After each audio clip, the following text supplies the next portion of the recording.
Hello. On this Good Friday, let's consider the amazing truth that Jesus is humble.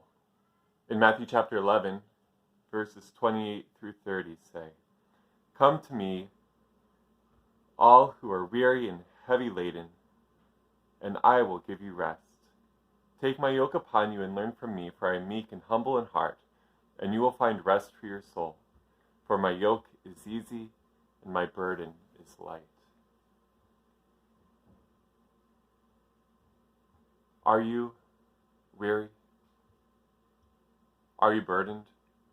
If you're like me, the question is more how?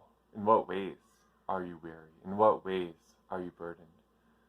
Take just a moment to consider, maybe even to say it, speak it out loud. Go to Jesus and say how you are weary, how you are burdened.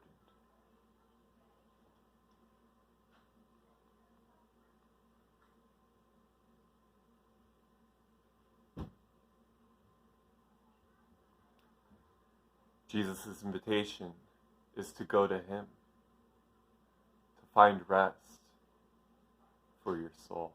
And the remainder of these verses flesh out how that works. Take my yoke upon you and learn from me, he says. I was reading the Little House books by Laura Ingalls Wilder with Julia, and a couple months ago we read Farmer Boy. It talked about Almanzo growing up in upstate New York, and as a young boy, he was training a pair of oxen, Star and Bright. And as he would yoke them, he had to teach them to do everything together. They had to go the same direction, they had to go the same pace. And if they didn't, any progress would be thwarted.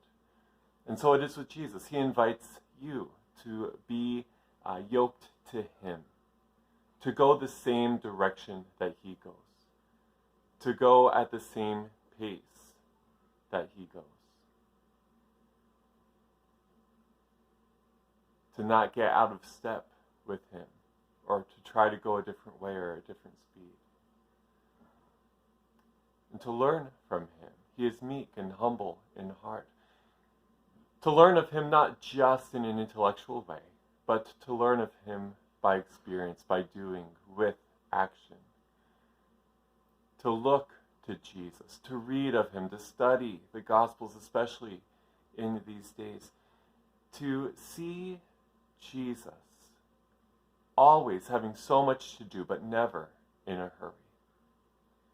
To see Jesus loving the multitudes, and yet always having time for the person in front of him. To see Jesus, especially today, remembering that he humbled himself and became obedient to death, even death on a cross, putting the needs of others before himself.